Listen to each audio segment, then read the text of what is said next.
Trunojoyo melawan Amangkurat dan VOC. Paruh kedua abad 17, gejolak politik yang berujung konfrontasi militer melanda Jawa di wilayah kekuasaan Mataram. Konflik internal istana antara Sultan dan putra mahkota berkembang menjadi pertempuran yang melibatkan VOC, Madura, Makassar, dan Bone. Bahkan, konfrontasi militer di Jawa ini akan menjadi pertarungan ulang antara Karaeng Galesong melawan Arung Palaka. Unit-unit pasukan yang berasal dari seberang lautan timur ini turut meramaikan polemik kekuasaan di Mataram. Pangeran Adipati Anom kelak bergelar Sultan Amangkurat II. Ketika masih menjadi putra mahkota, Pangeran Adipati Anom dilanda kecemasan tentang desas-desus bahwa tahta Mataram akan diserahkan kepada putra Amangkurat I lainnya. Pada saat yang sama, di Madura terdapat sosok yang berambisi melepaskan diri dari Mataram. Raden Trunojoyo masih merupakan cicit dari Sultan Agung Honyokrokusumo. Beliau merupakan putra dari Cakraningrat I, penguasa Madura era Mataram. Sampai kemudian Pangeran Adipati Anom meminta bantuan kepada Trunojoyo untuk mengkudeta Sultan Amangkurat I. Permintaan ini disanggupi oleh Trunojoyo. Pangeran Adipati Anom berjanji jika petualangan politik dan militer itu berhasil, maka Madura akan diberikan kepada Trunojoyo.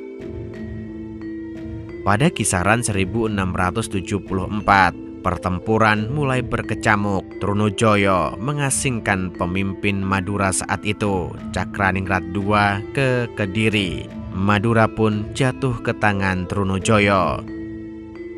Kekuatan Trunojoyo semakin bertambah setelah kedatangan armada Karaeng Galesong.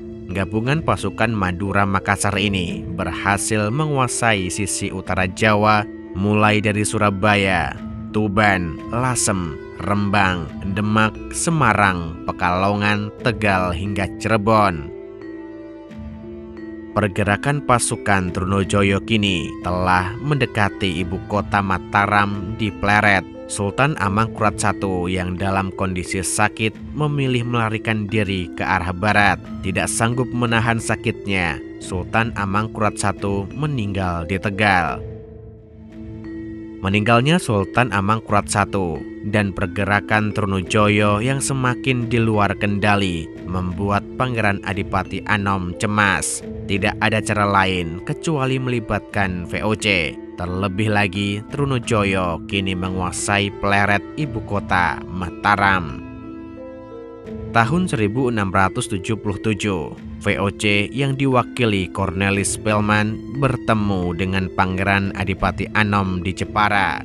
VOC bersedia membantu sang pangeran dan mengakuinya sebagai Sultan Amangkurat II dengan syarat cukup berat. Salah satu dari syarat itu adalah memberikan seluruh pantai utara Jawa kepada VOC dari Karawang hingga ujung timur.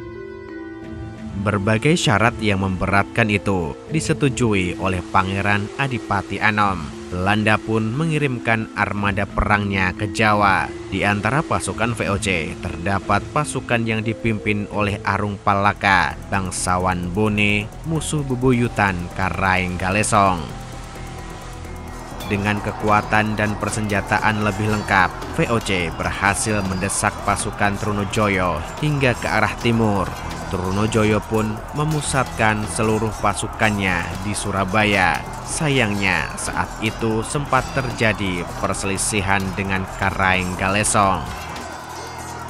Gelombang pertempuran terus berlanjut. Pasukan Trunojoyo terus terdesak dan mundur ke arah Kediri.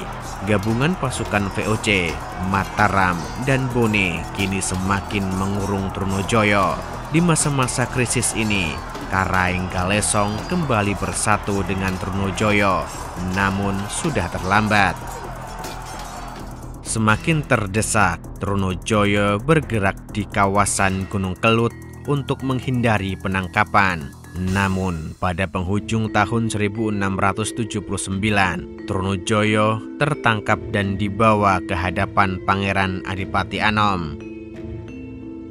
Pangeran Adipati Anom yang kini bergelar Sultan Amangkurat II menjatuhkan hukuman mati kepada Trunojoyo